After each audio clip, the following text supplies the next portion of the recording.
सारथी रथ रोको।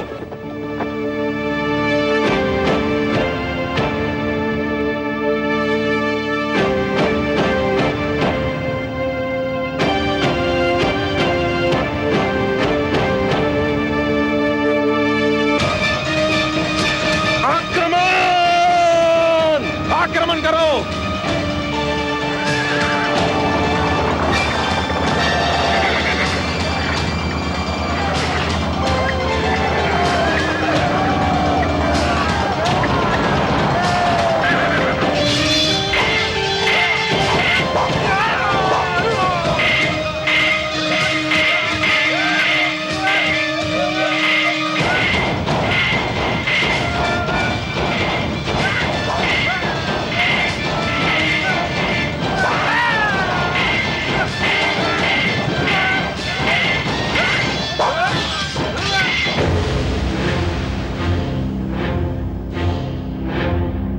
रुक जाओ, ये महारानी कयाधु का कक्ष है।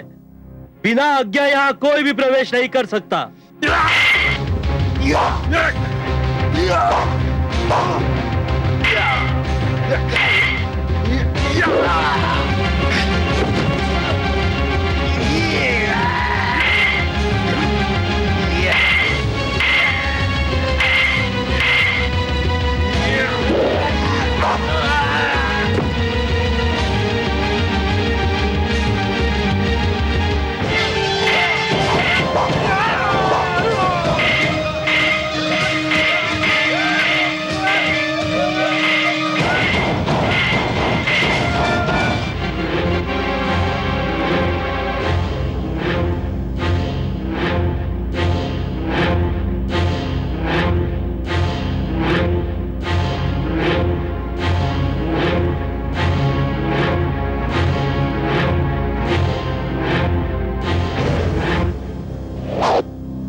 हट जाओ मेरे सामने से सेनापति विडाल।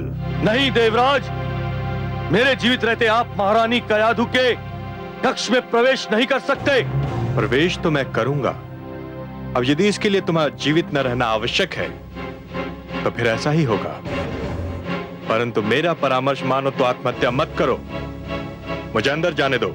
मैंने अपने महाराज हिरण्यकशिपु को वचन दिया है कि अपनी अंतिम सांस तक महारानी की रक्षा करूंगा, और वचन मैं निभाना भी जानता हूं।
सैनिकों,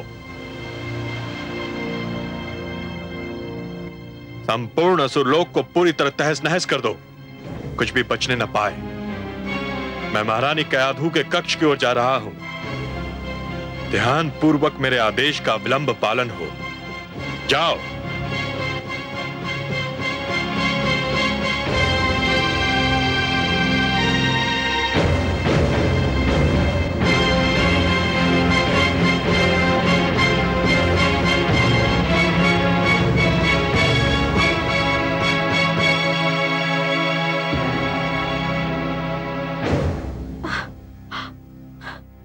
क्या है?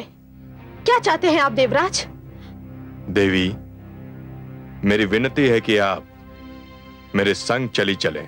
नहीं, मैं कहीं नहीं जा सकती। जानते नहीं, मैं मां बनने वाली हूं। जानता हूं देवी, इसीलिए तो कह रहा हूं कि आपको मेरे साथ देवलोक चलना होगा। नहीं, मैं अपने पति का घर छोड़कर नहीं जाऊंगी। मुझे मेरी स्थिति पर छोड़ दीजिए। देवी, मैं नहीं चाहता कि बल का प्रयोग करूं। आप मेरा अपहरण करेंगे देवराज? एक ऐसी नारी का अपहरण जिसके गर्भ में संतान पल रही है? यदि आप मेरी विनती को यही नाम देना चाहें तो मुझे कोई आपत्ति नहीं, पर चलना तो होगा आपको। मुझ पर दया करे देवराज, आप तो देवता है। यदि आप भी ऐसा दुष्कर्म करेंगे तो संसार का क्या होगा? मैं तुमको इसलिए ले जाना चाहता हूं कि तुम जिसको जन्म देने वाली हो वो भेड़िए का शिशु है। भेड़िए का शिशु भी भेड़िया होता है। चलो। नहीं, नहीं। चलो।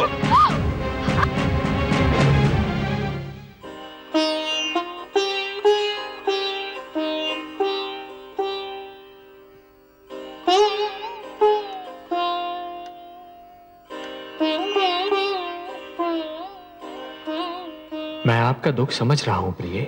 मुझे देवराज से ये आशा न थी। एक अबला से ये व्यवहार, और अबला भी वो जो मां बनने वाली है। मैं स्वयं भी बहुत दुखी हूं प्रिय, बहुत दुखी। नारी का अपहरण, फिर चाहे कोई भी कारण क्यों ना हो, कोई भी स्थिति क्यों ना हो, फिर चाहे कोई नीति या कूटनीति का अंश ही क्यों ना हो, परंतु एक महान पाप है, एक अक्षम्य अपराध है। और यदि ये पाप या अपराध देवगण ही करने लगे तब तो फिर अंधेर है। देवता मानव के आदर्श है, और यदि देवता ही दुराचार करने लगे तो मानव किसका अनुसरण करेगा? कयाधु को बचाइए देवेश्वर, कयाधु को बचाइए। नहीं, चलो। नहीं, नहीं, नहीं। आओ, आओ मेरे साथ। नहीं। आओ मेरे साथ। नारायण नारायण।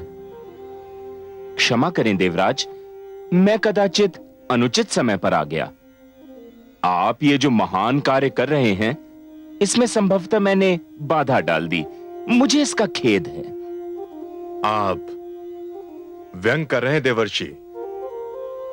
मुझ में इतना साहस कहां देवराज कि मैं आप जैसे महान व्यक्तित्व पर व्यंग करूं। आप देवताओं के राजा हैं, सबको चरित्रवान बनने, सत्य मार्ग पर चलने के उपाय बताते हैं। आप पर तो वही व्यक्ति व्यंग कर सकता है जिसे अपने प्राणों की चिंता न हो। पर मैं क्या पूछ सकता हूं देवराज कि ये आप क्या कर रहे हैं और क्यों कर रहे हैं? इस नारी के गर्भ में एक पुत्र पल रहा है। यह मां बनने वाली है। यह कोई नया समाचार नहीं है देवराज। हर स्त्री विवाह के उपरांत कभी शीघ्र कभी देरी से मां तो बनती ही है। जानता हूं देवर्षि, पर इसके गर्भ में हिरण्यकशिपु जैसे अत्याचारी का पुत्र है। पुत्र तो पुत्र ही होता है देवराज, वह चाहे सदाचारी का हो चाहे अत्याचारी का। पर आप इस नारी का करेंगे क्या देवराज? इसको बंदी बनाकर रखूंगा, और जब ये पुत्र को जन्म देगी तो उसका वध कर दूंगा। इसलिए देवराज, क्योंकि यदि मैं आपको बधाई दूं तो इसका अर्थ यह होगा कि मैं आप में और हिरण्याक्ष में कोई अंतर नहीं समझता। उसने भी एक नारी धरती का अपहरण किया था, और यदि मैं शोक प्रकट करूं तो कहीं आप रुष्ट न हो जाएं। वैसे देवराज, आपने अग्निदेव को भेजकर कयाधु के गर्भ में पलने वाले बालक का वध करना चाहा था। उस अभियान का क्या हुआ? वो अभियान असफल हो गया। क्यों? कैसे असफल हो गया? किसी शक्ति ने उसकी रक्षा की थी। नारायण नारायण। तो आपको विश्वास है देवराज कि जिस शक्ति ने इस बालक के जन्म लेने से पहले उसकी रक्षा की थी, वह इसके जन्म लेने के उपरांत उसकी रक्षा नहीं कर पाएगी। आप कहना क्या चाहते हैं देवर्षि?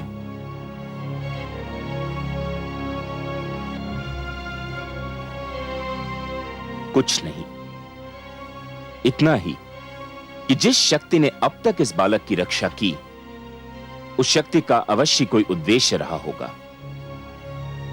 हो सकता है एक ऐसे बालक का जन्म हो जो असुरों का इतिहास ही बदल दे, उनकी नीतियां बदल दे। मेरा परामर्श स्वीकार करें देवराज, इस अबला को छोड़ दें। नारी का अपहरण एक घिनौना और एक अप्रिय कार्य है, फिर वह कार्य देवता के ही हाथों क्यों न हुआ हो। आप जिनको प्रसन्न करने के लिए यह कार्य कर रहे हैं, उन्हें कोई प्रसन्नता नहीं होगी। छोड़ दीजिए इस अबला को।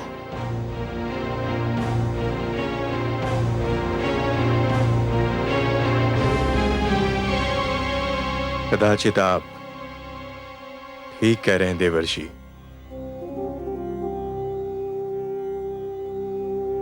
क्रोध की भावना मुझसे एक अनुचित कार्य करवा रही थी। आपको धन्यवाद कि आपने मेरा मार्गदर्शन कर दिया। सत्य है कि आप महानतम मार्गदर्शक हैं। देवी, मैं आपसे क्षमा मांगता हूं।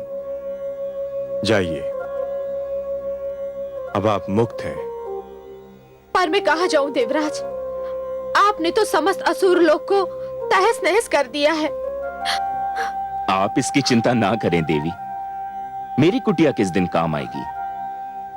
वहां राजभवन जैसा सुख तो नहीं, पर आपकी रक्षा मेरा उत्तरदायित्व होगा। आइए, बालक के जन्म तक आप मेरी कुटिया में पधारें।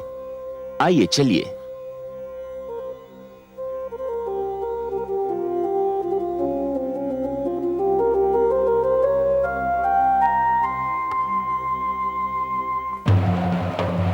ओम ब्रह्मदेवाय नमः। ओम प्रजापते नमः। ओम ब्रह्मदेवाय नमः। ओम प्रजापते नमः।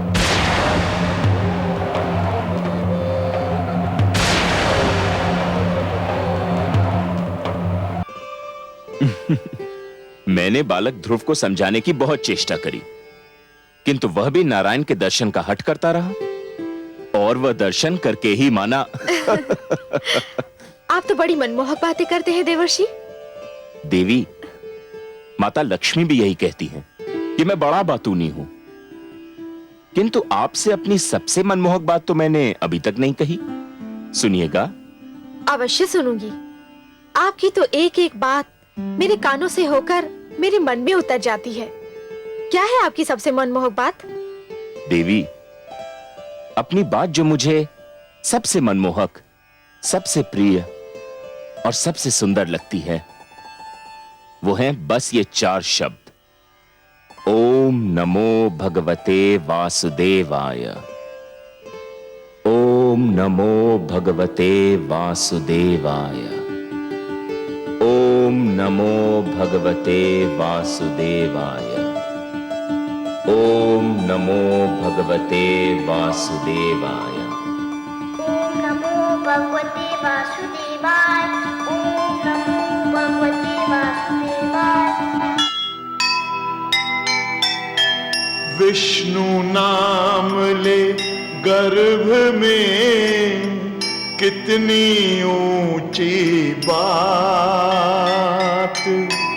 होनहार विरवान के होत चीकने पात। हे माता तू धन्य है और धन्य संतान, आएगा संसार में कोई व्यक्ति महान, कोई व्यक्ति महान।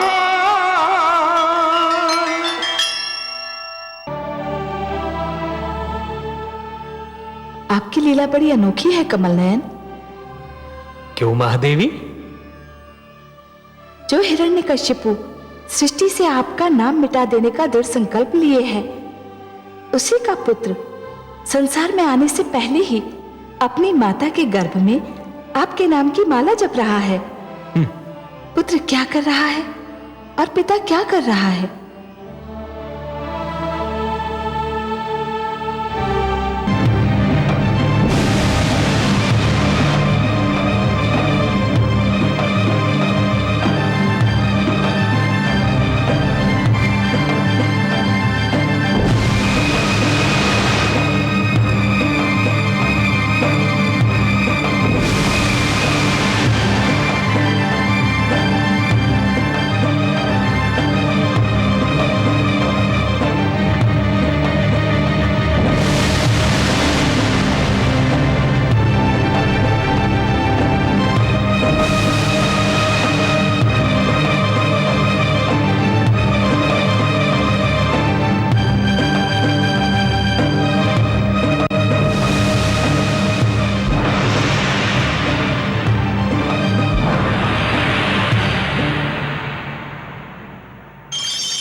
हे हिरण्यकशिपु, तुम्हारी तपस्या सफल हुई।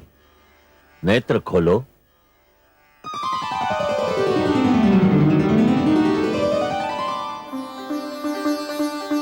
जय ब्रह्म देवता, जय आदि प्रजापति, जय हो।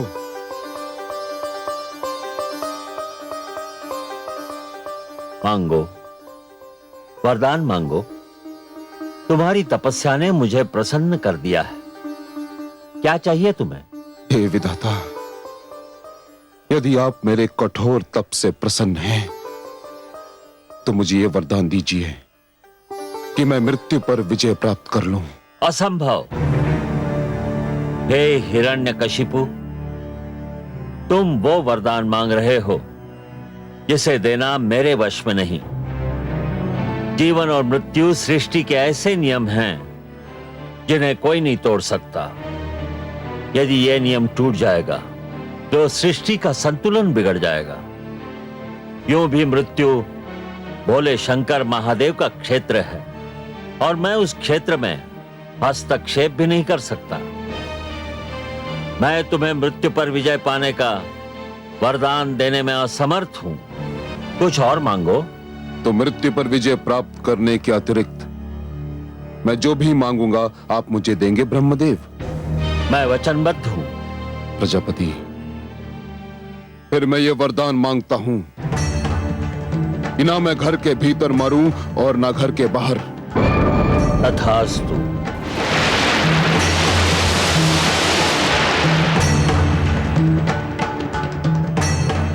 ना मैं दिन में मरूं और ना रात में।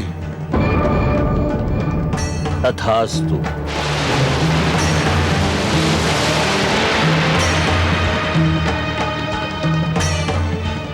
ना मुझे मनुष्य मार सके ना पशु।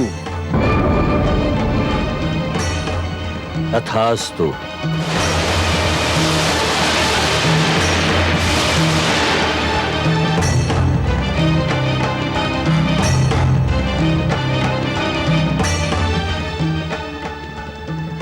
ना मैं अस्त्र से मर सकूं ना शस्त्र से।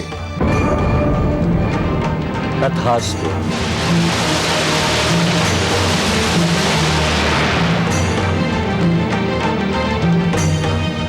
ना मैं धरती पर मारा जाऊं ना आकाश में।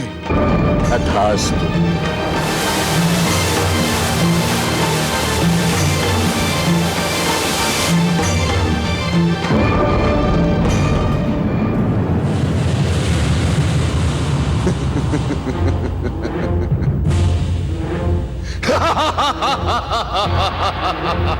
हे विष्णु, अब तेरे दिन समाप्त हुए। यदि तू अमर है तो मैं भी नहीं मर सकता। मैंने ब्रह्मा को भरमा दिया। मैंने उन्हें अपने शब्दों के जाल में फंसाकर उनसे वही वरदान मांगा जो वो नहीं देना चाहते थे। विष्णु, अब मैं सर्वशक्तिमान हूं। सर्वशक्तिमान हिरण्यकशिपु।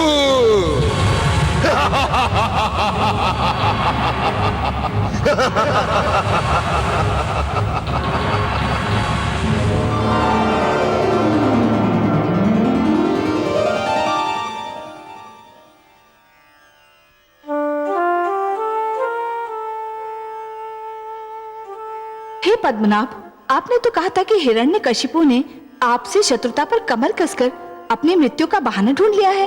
हाँ महादेवी, मैंने ऐसा ही कहा था, स्मरण है मुझे। पर उसे तो आदि प्रजापति ने ऐसा वरदान दे दिया है कि अब उसकी मृत्यु असंभव लग रही है। असंभव लग रही है देवी, असंभव है नहीं। हे महादेवी, जिस प्रकार सूर्य का उदय होता है अस्त होने के लिए, दीपक जलता है बुझने के लिए तथा पुष्प खिलता है मुरझाने के लिए, उसी प्रकार जीवन का जन्म होता है मृत्यु को पाने के लिए। केवल दो को छोड़कर सभी को मृत्यु का स्वाद तो चखना ही है। दो? वो दो कौन है जिनको मृत्यु नहीं आ सकती? एक तो स्वयं मैं, अनादि और अनंत, और दूसरी स्वयं मृत्यु। हे महादेवी, न मुझे मृत्यु आ सकती है और ना ही मृत्यु की मृत्यु संभव है, और इनके अतिरिक्त ऐसा कोई भी नहीं है जिसे एक न एक दिन मृत्यु ना आए। इसलिए आप तो निश्चिंत रहिए महादेवी, हिरण्यकशिपु को भी एक दिन मरना ही होगा। पर हे कमल नयन, उसको ब्रह्मा जी ने जो वरदान दिया वो सुना आपने? सुना महादेवी, भली भांति सुना। पर इसमें अचरज की क्या बात है? जो आवश्यकता से अधिक चतुर बनने का प्रयास करता है, अंत में सिद्ध होता है कि उससे बड़ा मूर्ख कोई न था। हिरण्यकशिपु यह भूल रहा है कि यदि उसने माता के गर्भ से जन्म लिया है तो उसे एक दिन चिता की गोद में भी सोना होगा। यह नियम न कभी टूटा है और न कभी टूटेगा। पर महादेवी, यह सब होता है अपने समय पर, और तब तक आपको भी प्रतीक्षा करनी होगी।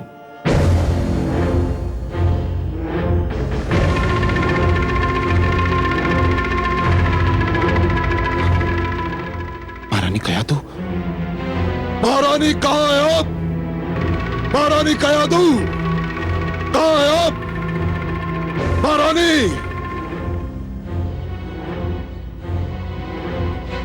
ये सब क्या है? कहां है महारानी कयादू? महारानी कहां है? कहां है महारानी कयादू? उत्तर दो मेरे प्रश्न का, नहीं तो एक एक का वध कर दूंगा। बताओ कहां है महारानी कयादू? इनसे क्या पूछते हो शिष्य? मैंने इनके मुख से वाणी छीन ली है। मैं तुम्हें बताता हूं कि महारानी के साथ क्या अत्याचार हुआ है। अत्याचार, मेरी महारानी पर अत्याचार, मेरी प्रिय कयादू पर अत्याचार। किस दुष्ट ने महारानी पर अत्याचार करके अपनी मृत्यु को ललकारा है गुरुदेव? किस दुष्ट ने? देवराज इंद्र ने। देवराज इंद्र ने? क्या किया उस दुष्ट ने गुरुदेव? देवराज इंद्र ने अग्निदेव को भेजकर तुम्हारे शिशु को माता के गर्भ में ही समाप्त करना चाहा। जब वो असफल हो गया तो देवराज स्वयं आया और महारानी कयाधु का अपहरण कर ले गया। ले गया? अपहरण कर ले गया? और विडाल, मेरा सेनापति, उसके होते हुए दुष्ट इंद्र ने महारानी से दुर्व्यवहार का साहस कैसे किया गुरुदेव? विडाल बड़ी वीरता से लड़ा शिष्य, बड़ी वीरता से। जब तक उसके शरीर में प्राण रहे उसने देवराज इंद्र को महारानी कयाधु के कक्ष में प्रवेश नहीं करने दिया, पर अंत में वो देवराज के हाथों वीर गति को प्राप्त हो गया। देवराज इंद्र, तुमने देवलोक के विध्वंस को निमंत्रण कर दिया है। मैं आ रहा हूं देवलोक पर प्रलय बनकर टूटने, देवलोक का सर्वनाश करने, तुम्हारा सिंहासन छीनने। तुमने सर्वशक्तिमान को चुनौती दी है, सर्वशक्तिमान हिरण्यकश्यपु को। अब तुम्हें कोई बचा नहीं सकता, तुम्हारा विष्णु भी नहीं। मैं आ रहा हूं इंद्र, मैं आ रहा हूं। मैं मां हूं, धरती मां। क्रिया अनुचित हो तो ये आशा रखना कि उसकी प्रतिक्रिया अनुचित नहीं होगी। ऐसा ही होगा जैसे कोई भड़कती हुई ज्वाला को छुए और ये आशा करे कि उसका हाथ नहीं जलेगा। अन्याय करने वाला भी कभी कभी ये भूल जाता है कि वो भी किसी दिन अन्याय का लक्ष्य बन सकता है। देवराज इंद्र ने जब हिरण्यकशिपु की पत्नी कयाधु का अपहरण करना चाहा तो मैं जान गई कि इसकी प्रतिक्रिया भी उतनी ही भयंकर होगी। यही हुआ भी कि हिरण्यकशिपु जब अपना तप पूरा करके लौटा और उसको सारा वृत्तांत मालूम हुआ तो वो क्रोध से पागल हो गया। उसने पूरी शक्ति से देवलोक पर आक्रमण कर दिया। उसका आक्रमण इतना अचानक और शक्तिशाली था कि देवसेना उसके आगे ठहर ना सकी। हिरण्यकशिपु देवसेना को काटता पीटता देवलोक पर वज्र की भांति टूट पड़ा। देवसेना परास्त होकर रणभूमि से भाग गई। इस बार तो मुझे भी लगा कि हिरण्यकशिपु का क्रोध पूर्णतः अनुचित नहीं था। देवराज को उनके किए का दंड मिलना ही चाहिए था।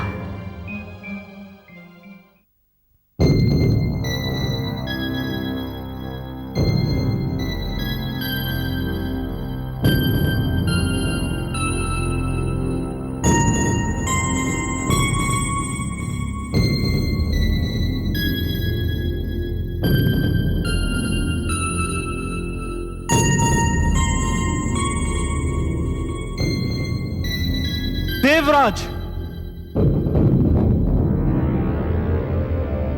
बोलो चित्ररथ, युद्ध भूमि से क्या समाचार लाए हो? देवराज, हम हार गए। हमारी सेना परास्त हो गई। क्या क्या कह रहे हो तुम? हाँ देवराज, हिरण्यकशिपु श्री ब्रह्मा से वरदान पाकर इतना शक्तिशाली हो गया है कि हमारी समस्त सेना उसके सामने ठहर न सकी। और वो आपकी सभा में किसी भी क्षण आ सकता है। देवराज, विलंब मत कीजिए, शीघ्र, अति शीघ्र यहाँ से चलिए। आओ। आइए। देवराज इंद्र,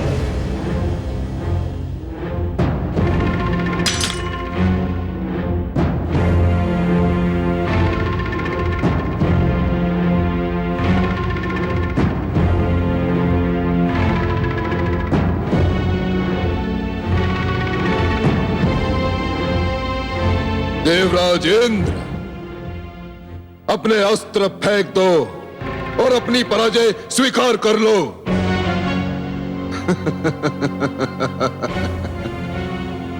तुम्हारी देव सेना परास्त होकर भेड़ बकरियों की भांति रणभूमि से भाग चुकी है।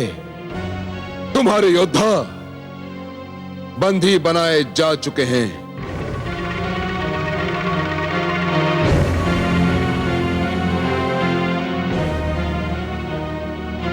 तुम अब देवराज नहीं, एक दुर्बल और शक्तिहीन व्यक्ति रह गए हो।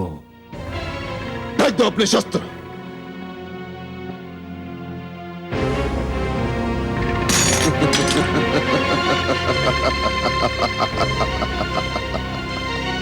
असुर राज्य हिरण्यकश्यप की नहीं, नहीं, असुर राज हिरण्यकश्यपु की जय नहीं। अब हम केवल राजा नहीं हैं, सर्वशक्तिमान हो चुके हैं। हम भगवान हो चुके हैं। कहो, भगवान हिरण्यकश्यपु की जय, भगवान हिरण्यकश्यपु की जय। बोलो, भगवान हिरण्यकश्यप की जय, भगवान हिरण्यकश्यप की जय, भगवान हिरण्यकश्यप की जय, भगवान हिरण्यकश्यप की जय। इंद्र, मन तो करता है कि तुम्हारे हाथ काट कर फेंक दूं, जिनसे तुमने महारानी कयाधु को छुआ होगा। तुम्हारे नेत्र फोड़ दूं, जिनसे तुमने उन्हें देखा होगा।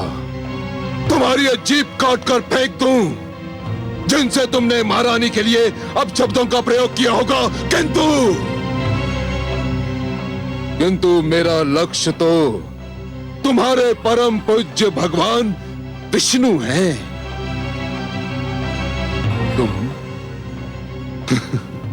तुम तो उसके साधारण चाकर हो।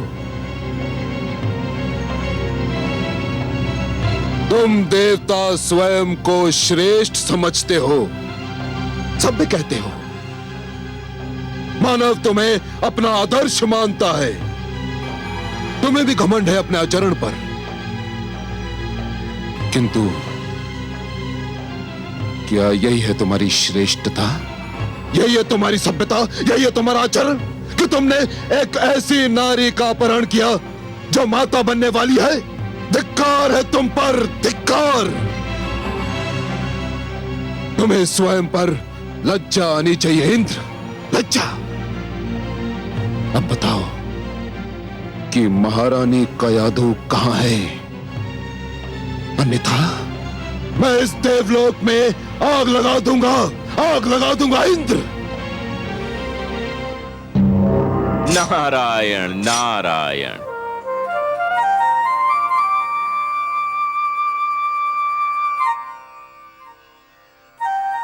हे असुरराज, आग की लपटें महारानी कयाधु की कुशलता का समाचार नहीं दे सकती। वह तो केवल मैं दे सकता हूं, क्योंकि आपकी महारानी मेरे आश्रय में है। वे इस समय मेरे आश्रम में विश्राम कर रही हैं। वे कुशल हैं, सुरक्षित हैं। तो आप महारानी को अपने संग क्यों नहीं लाए देवर्षि? असुरराज, वे स्थिति में नहीं है कि कहीं आ जा सकें। मैंने यही उचित समझा कि इस समय उन्हें विश्राम करने दूं।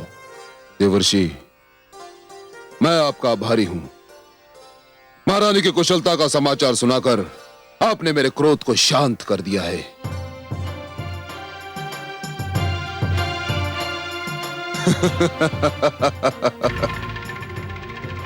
इसी सिंहासन पर बैठकर तुम स्वयं को महान समझते थे ना? इसी सिंहासन ने तुम्हें महानता प्रदान की थी ना? किंतु अब ये जान लो इंद्र कि ये सिंहासन अब मेरा है और मेरा ही रहेगा, और तुम सबको मेरी महानता के समक्ष सिर झुकाना ही होगा। सेनापति अश्वमित्र, आज्ञा भगवान। देवराज इंद्र को समस्त देवताओं सहित देवलोक की सीमाओं से बाहर निकाल दो, और इनमें से यदि कोई भी उत्पात करने की चेष्टा करे तो उसके पैरों में बेड़ियां डालकर कारागार के अंधेरों में फेंक दो। जाओ। जो आज्ञा भगवान। चलिए।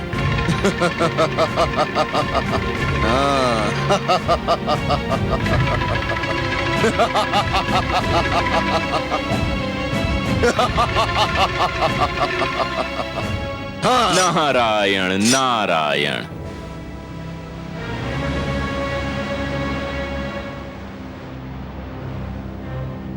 देवर्षि नारद,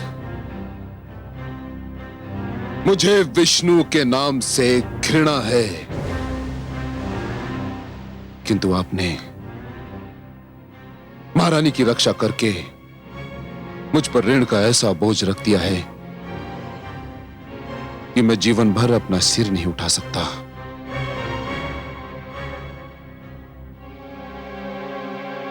मैंने जो कुछ भी किया उसे आप ऋण न समझें असुरराज। एक गर्भवती नारी की सेवा करना तो हर एक का कर्तव्य है। महारानी कयादू के मुख पर से तो इस अवस्था में तेज की किरणें फूटती दिखती हैं। मुझे विश्वास है कि वे एक बहुत प्रतापी शिशु को जन्म देने वाली हैं। देवर्षि, ये कहकर तो आपने मेरी व्याकुलता और भी बढ़ा दी है। मैं महारानी को अभी और इसी समय देखना चाहता हूं। आइए। चलिए।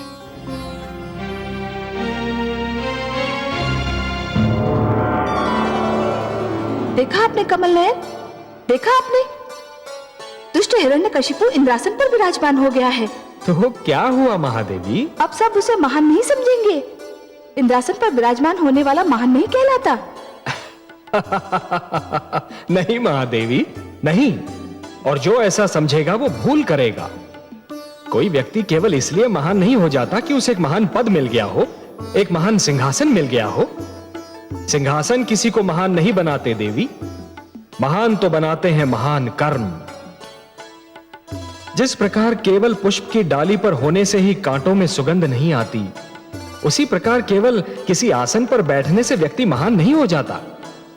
हां, यदि कोई महान व्यक्ति साधारण से आसन पर भी बैठ जाए तो वो साधारण आसन महान अवश्य हो जाता है। मुझे बस इतना बता दीजिए कमल नयन कि इंद्रासन अब सदा के लिए हिरण्यकशिपु का तो नहीं हो जाएगा ना? कोई भी सिंहासन सदा के लिए किसी का नहीं होता महादेवी। हाँ, उस सिंहासन पर बैठने वाला यह प्रयास अवश्य करता है कि सिंहासन उससे कभी न छूटे, पर एक न एक दिन सिंहासन को उसे छोड़ना ही पड़ता है।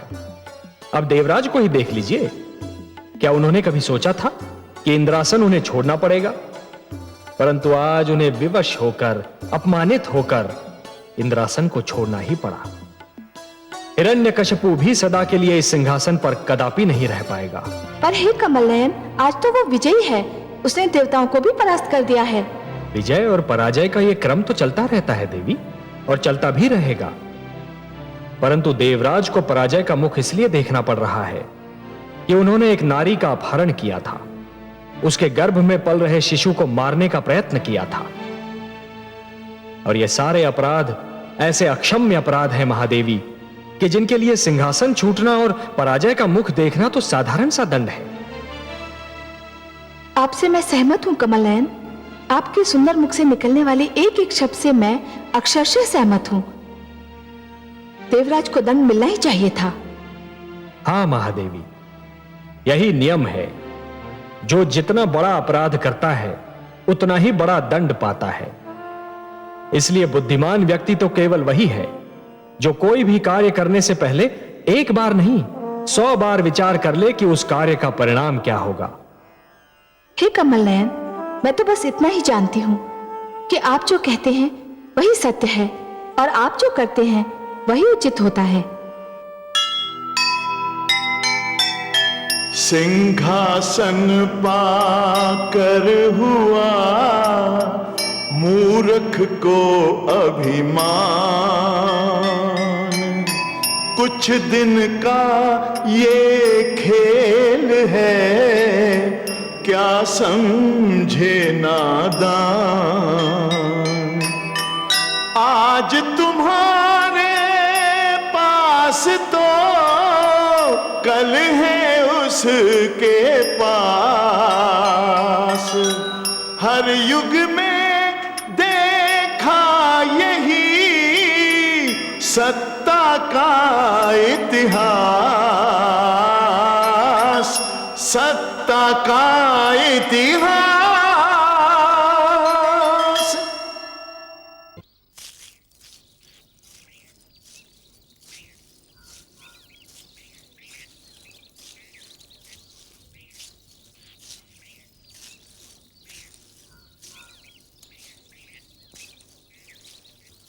असुरराज, आप क्षण भर यहां प्रतीक्षा करें। मैं महारानी कयाधु को आपके आने की सूचना दे दूं।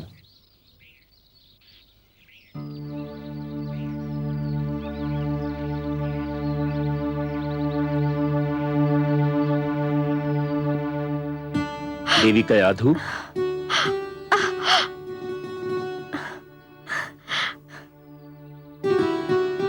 आप आ गए देवर्षि। मैं अकेली कब से घबरा रही थी। देवी कयाधु, अब न तो आप अकेली रहेंगी और न ही आपको घबराहट होगी, क्योंकि मैं अपने साथ आपके अकेलेपन और घबराहट दूर करने की सामग्री लाया हूं। क्या? मैं आपके पति असुरराज हिरण्यकशिपु को अपने साथ लाया हूं। असुरराज,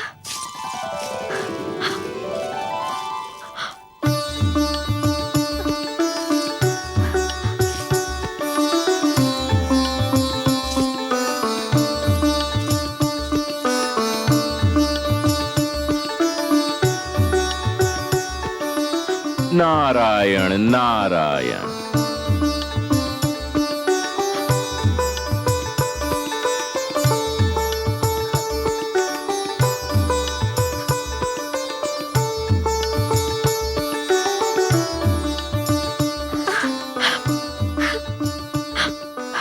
महारानी, कैसी हो? देवर्षि की कृपा से मैं बिल्कुल ठीक हूँ महाराज।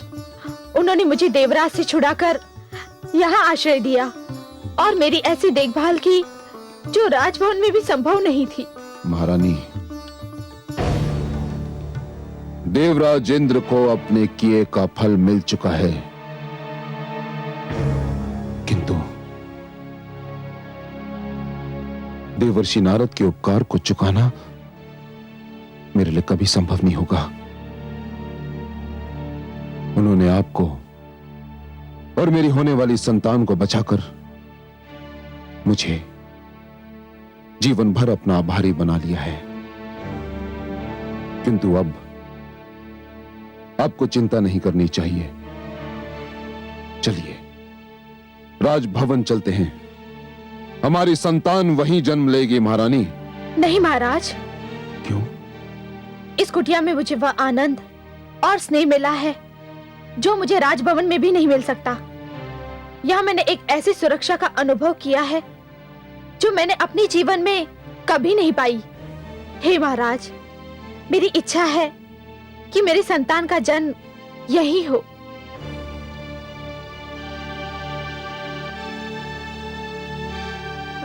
ठीक है, आपकी इच्छा के विरुद्ध मैं कोई भी कार्य नहीं करना चाहता महारानी। गर्भवती स्त्री को जहां भी आनंद मिले, संतान का जन्म वहीं होना चाहिए। मुझे कोई आपत्ति नहीं। मैं ये समाचार देवर्षि को सुनाता हूं। आप निश्चिंत होकर विश्राम करें। आइए।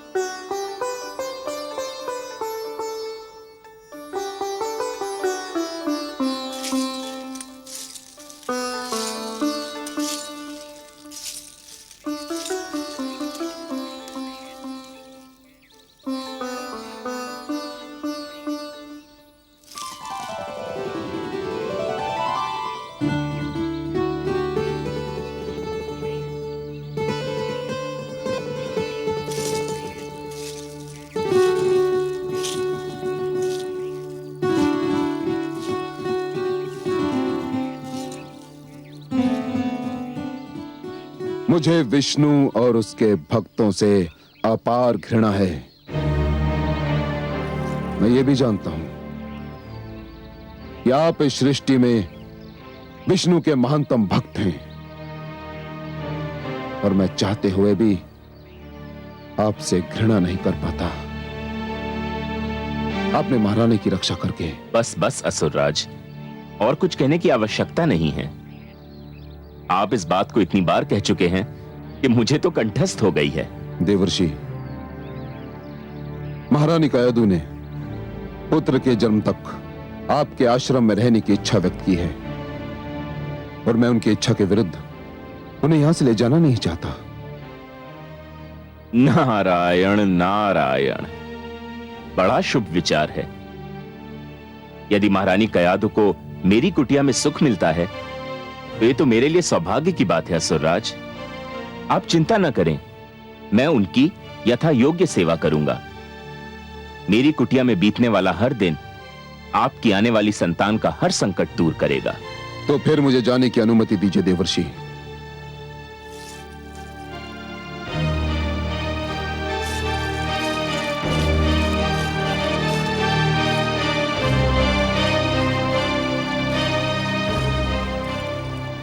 हे नारायण, आपकी लीला भी अनुपम है।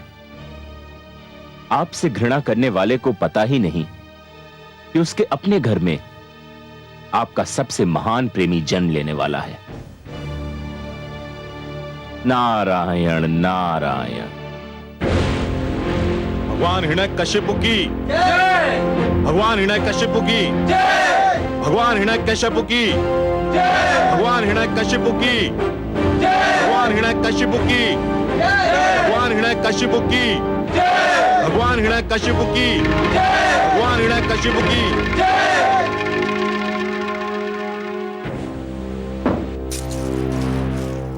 बधाई हो भगवान हिरण्यकशिपु, इंद्रासन पर बैठने के लिए बहुत बहुत बधाई हो। अब तो अप्सराएं आपके संकेत पर नृत्य करेंगी।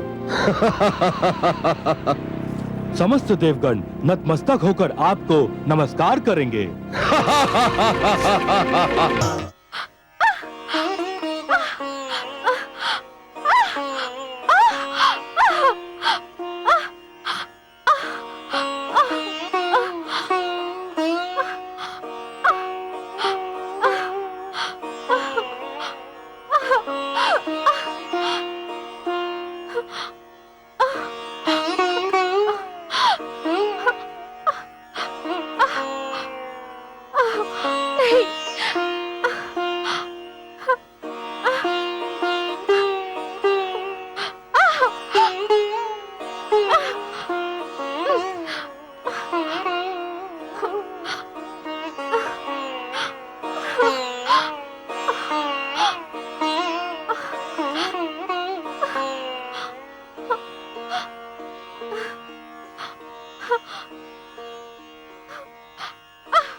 हे लक्ष्मी नारायण, मैंने कयादु को अपनी पुत्री मानकर यथाशक्ति उसकी सेवा की है, किंतु अब वह जिस अवस्था में है उस अवस्था में कोई भी पुरुष, चाहे वह उसका पिता ही क्यों न हो, उसके पास नहीं रह सकता। हे सर्वेश्वर, मुझे आपकी सहायता चाहिए। अब केवल आप ही मेरी सहायता कर सकते हैं सर्वेश्वर।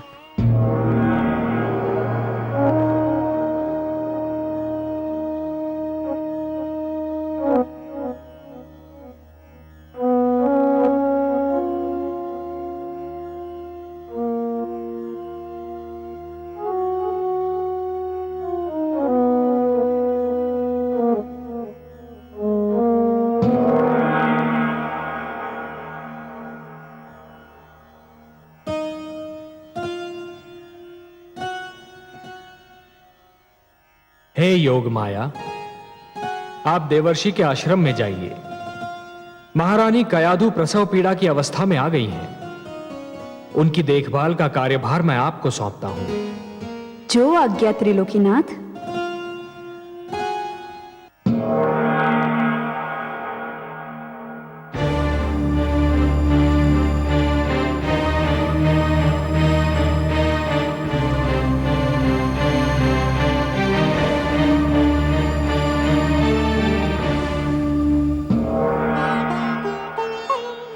प्रणाम देवर्षि। धन्य है देवी कि आप आ गईं। मेरे तो हाथ पांव फूल गए थे। आप चिंता न करें देवर्षि, मैं सब संभाल लूंगी।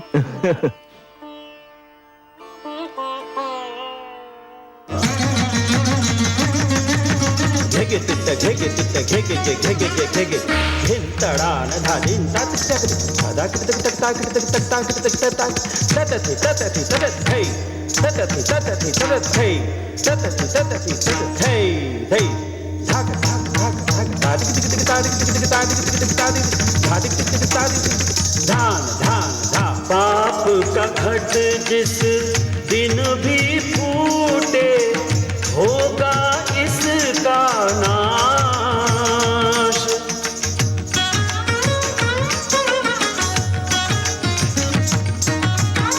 लाख जतन कर ले कोई पर टले न यम का पाश।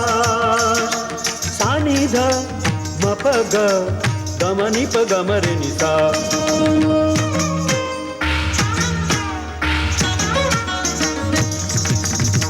धूल में मिल जाएगा इसका, धूल में मिल जाएगा इसका छल बल और अभिमान। होनी होय बड़ी बलवान, एक वरदान मिला पापी को, एक वरदान मिला पापी को, बन बैठा भगवान। होनी होय बड़ी बलवान।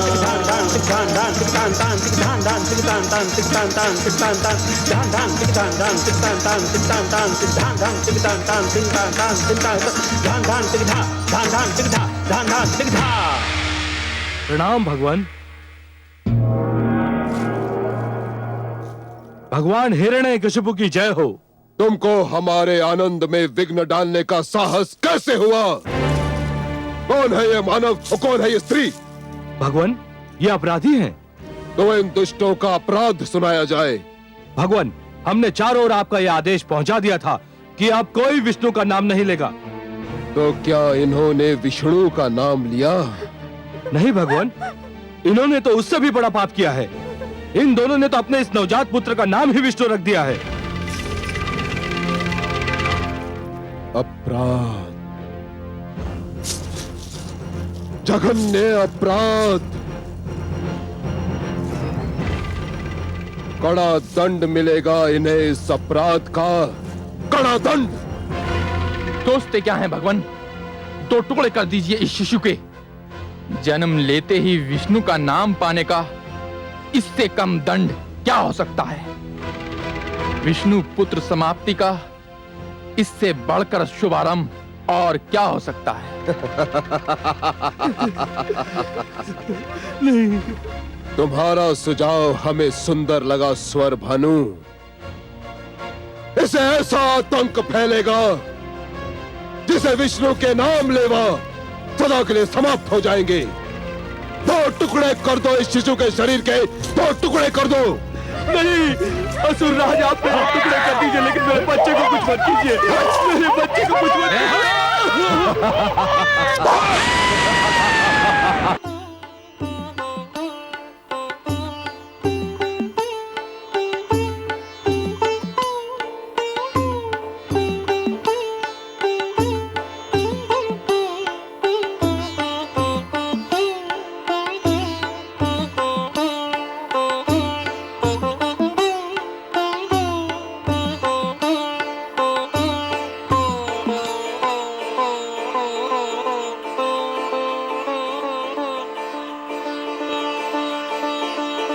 आयुष्मान भव पुत्र।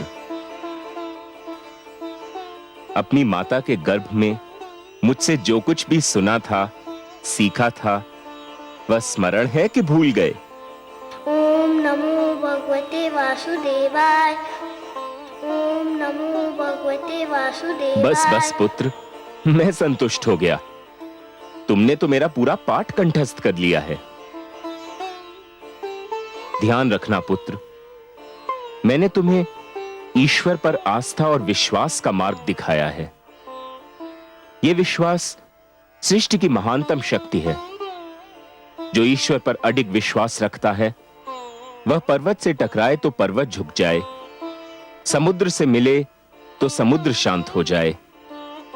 सूर्य, चंद्रमा, नक्षत्र मंडल जिसकी ओर भी दृष्टि डाले वही उसका दास हो जाए। सृष्टि का पूरा भेद ही उसकी मुट्ठी में आ जाए। कठिन को सरल और असंभव को संभव बनाना उसके बाएं हाथ का खेल होगा। पुत्र, इस मार्ग से कदापि नहीं हटना।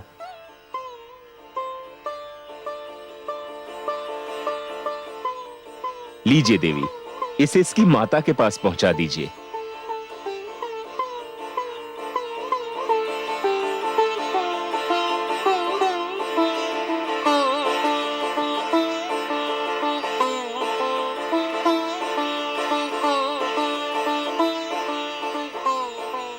नारायण नारायण।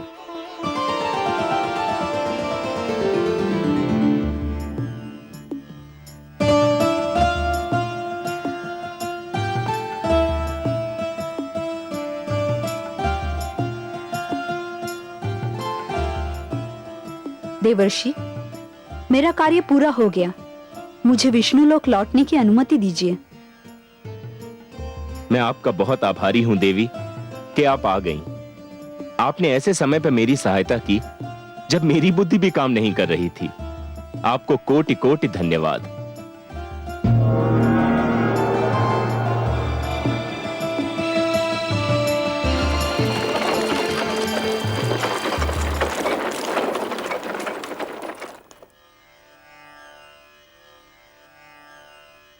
नारायण नारायण।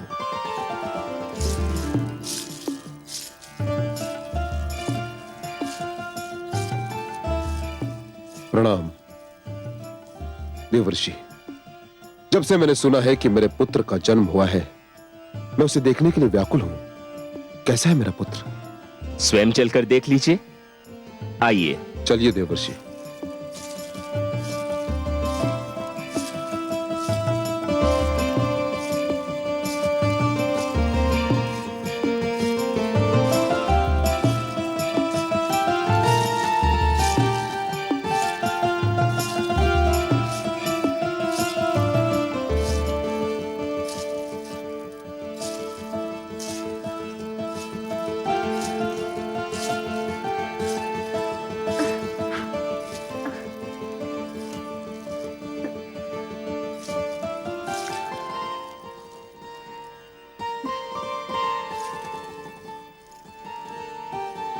कितना सुंदर है मेरा पुत्र,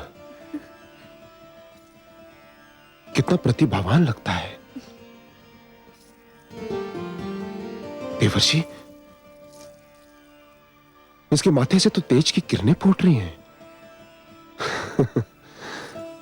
कितनी मीठी है इसकी मुस्कान। उसकी आंखें सूर्य और चंद्रमा की भांति चमक रही हैं।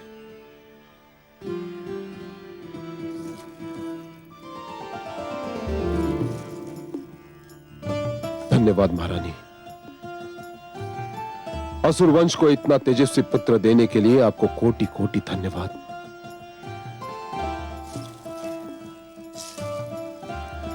देवर्षि, आज यदि मेरा पुत्र सुरक्षित है तो केवल आपकी कृपा के कारण। असुरराज, मेरी कृपा आपको इसलिए लग रही है क्योंकि मैंने जो कुछ भी किया वो आपने देख लिया। आपके पुत्र पर तो धरती और आकाश से न जाने किस किस ने कृपा की है। आपने तो देख ही लिया कि इसके मुख पर कितना तेज है। देवर्षि, तीनों लोक में आपसे बड़ा ज्योतिष विद्या का ज्ञाता कोई नहीं।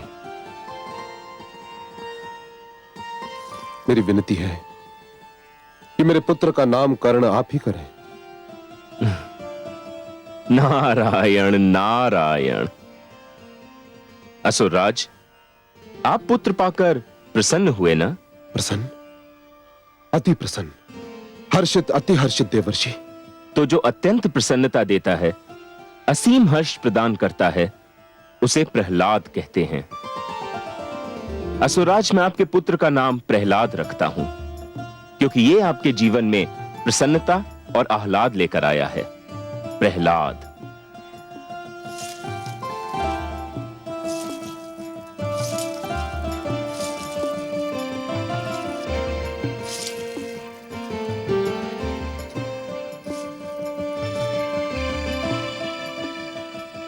देवर्षि, बहुत सुंदर नाम सोचा है आपने, प्रहलाद, पुत्र प्रहलाद। मेरा पुत्र प्रहलाद भगवान हिरण्यकशिपु का पुत्र प्रहलाद। देवर्षि, मुझे लगता है कि मेरा पुत्र महानता में मुझसे भी आगे निकल जाएगा। हे असुरराज, मेरी ज्योतिष विद्या कहती है कि पहली बार आपके मुख से सत्य वचन निकला है। देवर्षि, मुझ में इतना साहस नहीं कि मैं आपसे कहूं कि आप मुझसे कुछ मांगें, किंतु यदि कोई इच्छा हो तो अवश्य व्यक्त कीजिए। सत्य असुरराज? सत्य, परम सत्य देवर्षि। आपकी किसी भी इच्छा की पूर्ति करके मुझे हर्ष होगा। मुझ जैसे सन्यासी की न तो कोई इच्छा होती है और न आवश्यकता, किंतु असुरराज, पुत्री कयाधु इतने दिनों तक मेरी इस कुटिया में रही कि पहली बार मुझे पुत्री मोह का अनुभव हुआ, और फिर आपके पुत्र प्रहलाद ने जन्म लेकर मेरी इस कुटिया को अपनी मधुर किलकारियों से भर दिया। मेरी ये इच्छा है असुरराज कि ये दोनों कुछ और दिन मेरी ही कुटिया में रहें। आपने तो मेरे मन की बात कह दी देवर्षि। मेरी भी इच्छा थी कि मैं और मेरा पुत्र आप ही के साथ रहें। मुझे तो देवर्षि की कुटिया स्वर्ग के समान लगती है। देवर्षि, मैं आपकी इच्छा की पूर्ति के लिए वचनबद्ध हूं। अपने पुत्र से दूर रहना मेरे लिए संभव नहीं, किंतु आपके उपकारों के आगे मैं नतमस्तक हूं। मैं पुत्र प्रहलाद और महारानी को यही छोड़ जाऊंगा, और आपको मुझे एक वचन देना होगा। कहिए असुरराज, क्या चाहते हैं आप? देवर्षि, मुझे विष्णु से घृणा है, अपार घृणा, और आप विष्णु भक्ति के लिए विख्यात हैं। मुझे वचन दीजिए कि आप मेरे पुत्र के सम्मुख विष्णु का नाम कभी नहीं लेंगे देवर्षि, कभी नहीं। मुझे वचन दीजिए।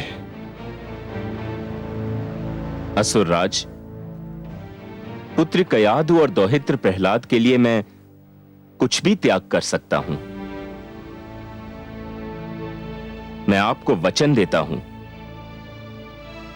कि मैं सब कुछ कहूंगा, किंतु आपके पुत्र के सम्मुख विष्णु शब्द का उच्चारण नहीं करूंगा।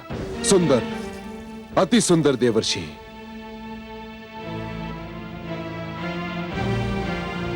नारायण नारायण। धरती से आकाश तक उसका ही विस्तार, एक नाम की बात क्या, उसके नाम हजार। जिसने मां के लिया विष्णु का नाम, उसे रोक पाना भला किसके बस का काम, किसके बस का काम।